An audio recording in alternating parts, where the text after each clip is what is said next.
In this video, we're going to talk about stem and leaf graphs. Stem and leaf graphs are tables that organize data by the number digits. So you can see here is an example of a stem and leaf graph. And it's a table with rows, columns. Well, let's talk about each of the parts. We have the title, Fouls Made in Quidditch Games. I've included some information here, some data. Now, you wouldn't normally see this on a stem and leaf graph, say on an assignment, but I wanted to show you the numbers that I used to make this stem and leaf graph. So the numbers 12, 15, 8, 10, etc. represent fouls made in Quidditch games. Now, the key is very important. It shows us how each of these numbers are broken up. Okay? And remember what the definition said, they are organized by the number digits. So the number 12 is broken up into its tens place and its ones place. So we're going to separate the 1 from the 2, right down the middle. So our stem in this particular graph, not every graph will be like this. I'll show you one a little bit later.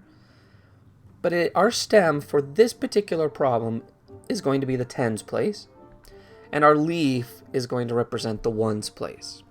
So we'll have all of our numbers broken up into their tens places and their ones places.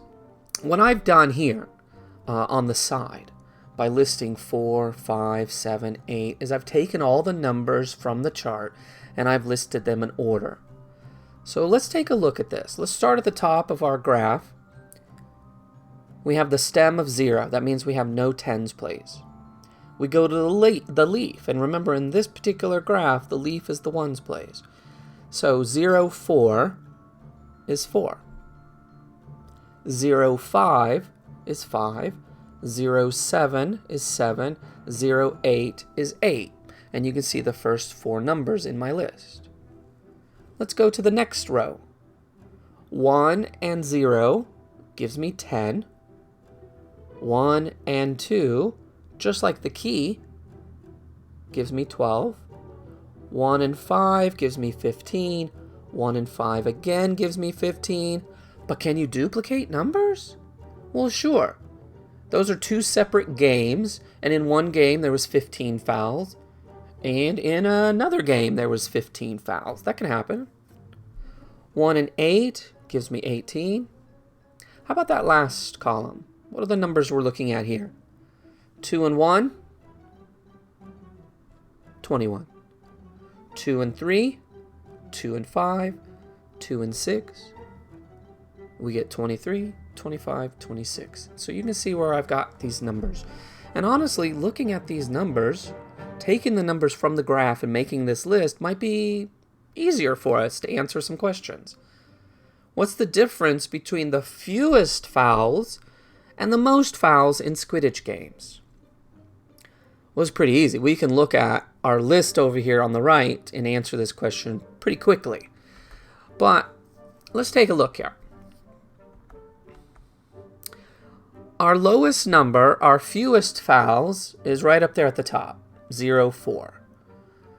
And our greatest number, our most fouls, is going to be at the bottom, 2 and 6, the very last digit, 6. So 4 and 26. And if we subtracted those, we'd get 22. How many games had more than 14 fouls? More than 14. Well, that's going to totally get rid of that first line. Okay, because 4, 5, 7, and 8 are not more than 14. 1 and 0 is 10. Is that more? No. 1 and 2 is 12. Is that more? No. 1 and 5 is 15. Is that more? Yeah. So actually, these numbers are going to be more than 14. 15, 15, 18, 21, 23, 25, 26. We have 7 games. So here's a second example. And I'm not going to ask questions about it, but I do want you to see it. I used the same numbers just to make life easy for myself, but notice that my list of numbers are now decimal numbers. And the key doesn't say 12, it says 1 and 2/10. But I still have it split right down the middle.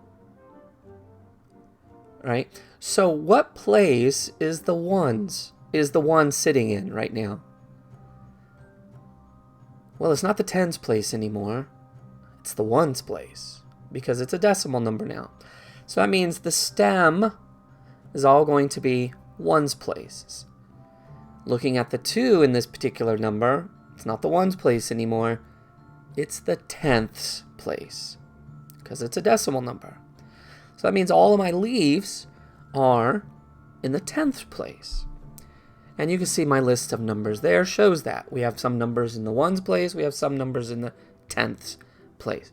So again, stem and leaf, you can break up your numbers however you want to, whatever makes them meaningful when you organize them in a stem and leaf graph.